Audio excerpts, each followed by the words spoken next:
We'll be talking about how angel investing actually works in India.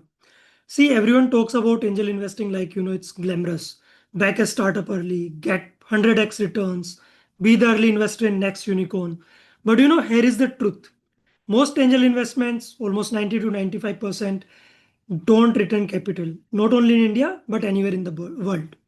Some take almost 7 to 10 years to play out. It's not a 1 year double the money kind of scheme, and very few become breakout outcomes like InfoEd's investment in Zomato.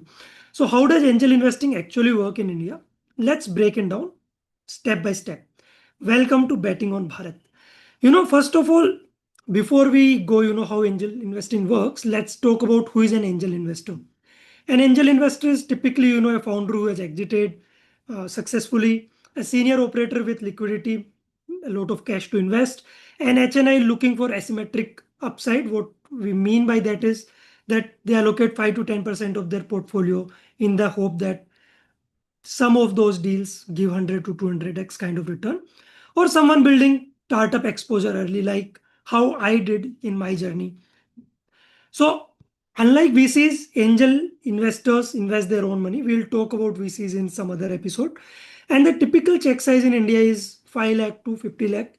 And in the US, it is 5K USD to 100K USD. And sometimes angel investors come along with other angels in a syndicate kind of structure. And that at what stage do they invest? They typically invest in pre-seed, seed, sometimes in some bridge rounds when there is a good opportunity.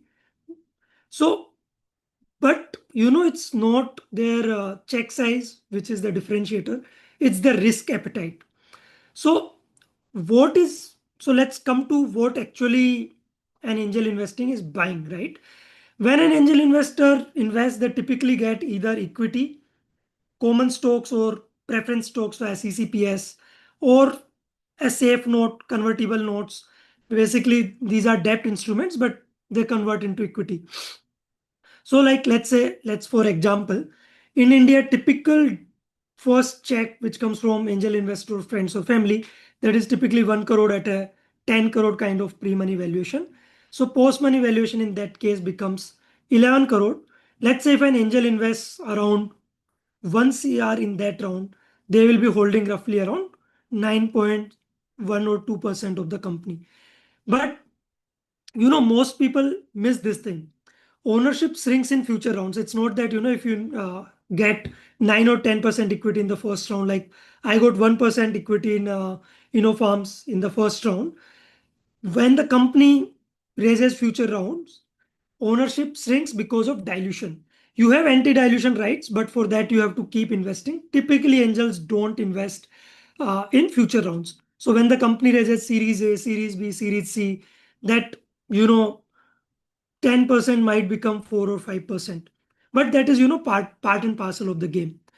So now coming, we have understood how angels invest their money, how they actually make their money back. Typically, they make their money in three ways: acquisition by a bigger competitor, secondary sale uh, when the company is doing really well and they raise bigger rounds. Typically, apart from primary allocation in the company, sometimes the bigger investors, to increase their stake, they give secondary offer to existing investors as well, or IPO.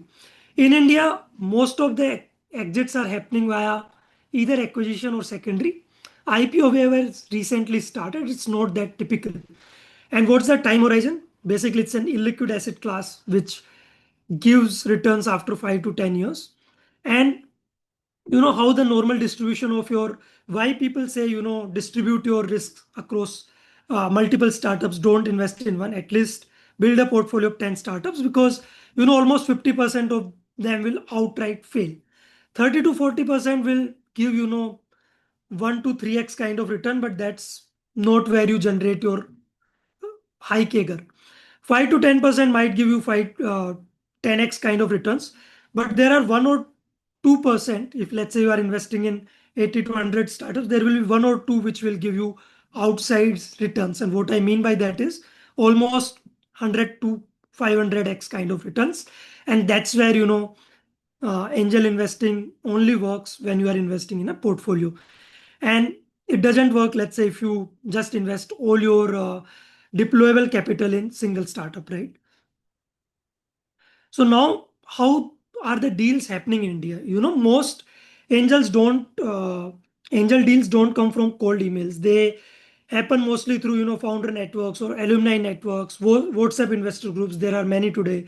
Angel syndicates, micro VC communities, platforms like angel networks or angel syndicates. It's the same thing. And angels often co-invest because it's better to, in this case, it's better to be in the herd, because in case you miss out something, other angel investors might pick and try to validate some other aspects of the deal. And typically, there is a one lead angel who negotiate the terms, others follow. And in India, after successful exit in the last 10 years, we are seeing a lot of operator syndicates. There are at time thematic angel syndicates as well. Like someone is investing in SaaS after agentic AI.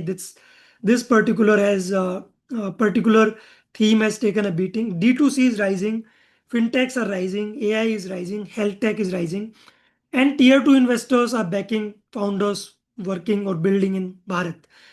But a lot of professionalization of the ecosystem is happening. At the same time, regulators like SEBI are also making rules which help the investor protect the investors who don't really invest the risk return scenario of this. So now we have understood, so far how angel deals happen, how angels invest money, how they make money, right? Let's come to how angels decide. So angels don't have deep due diligence teams, and at the stage which they invest, deep due diligence is not required as well. The decisions are basically primarily based on founder quality. Almost 80 to 90% of the weightage goes to this. Problem clarity, market size, early traction, and founder resilience. In case the founders have earlier built and exited, that is a big plus point. So to be honest, early stage investing is not about spreadsheets. It's about pattern recognition and investing in proven founders. Basically, typically, angels ask, would I work for this founder? Is this a problem big enough which needs to be solved? And does this founder has unfair insights, right? Because of maybe their past work experience. In case of, let's say, Redinant, Divyanshu uh, and his team had worked into cybersecurity and smart home solutions for almost 20 years, right?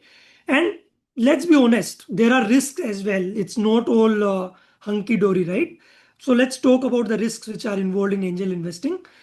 So biggest risk is illiquidity, but it's boon as well, because typically in liquid public markets we keep on taking money out whenever we have a small requirement as well. There are no dividends, long holding periods of 5 to 10 years. There are at times governance issues which have come to light in last 2 3 years. There are, it's not always up round, right? There can be down rounds as well. And sometimes founder disagreements or burnout can also kill a startup. So you cannot treat angel investing like stock trading. It's there is no exit option. This is patient capital.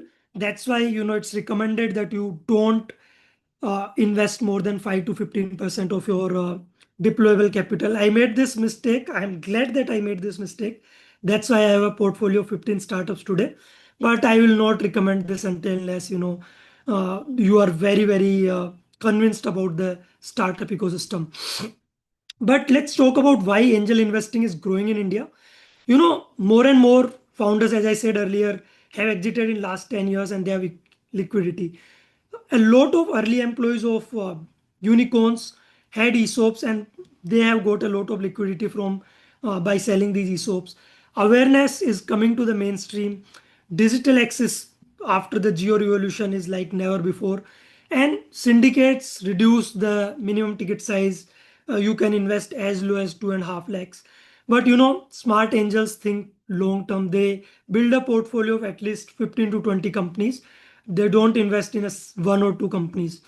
So let's talk about, we have talked from the perspective of angel investors, what this means for founders. If you are a founder watching this, you have to understand that angels are not just capital. They are writing the first check. They are your early believers. They are network amplifiers. They will connect you with their network. They will help you in hiring support.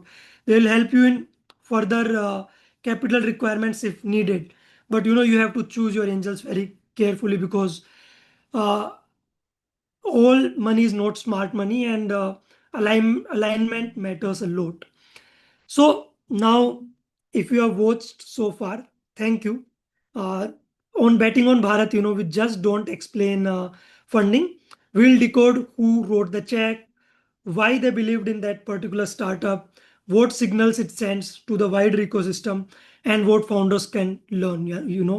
Because angel investing is not gambling; it's structured conviction under uncertainty for a long term. And there are a lot of founders who have built real investors who have built real wealth by doing this. So if you want to understand how to become an angel in India, how to raise funds from angels, how smart money thinks, subscribe to the bell icon, subscribe to Betting on Bharat. And in next episode we will break down how dilution actually works over the next 3 funding rounds with numbers. See you there. Thank you.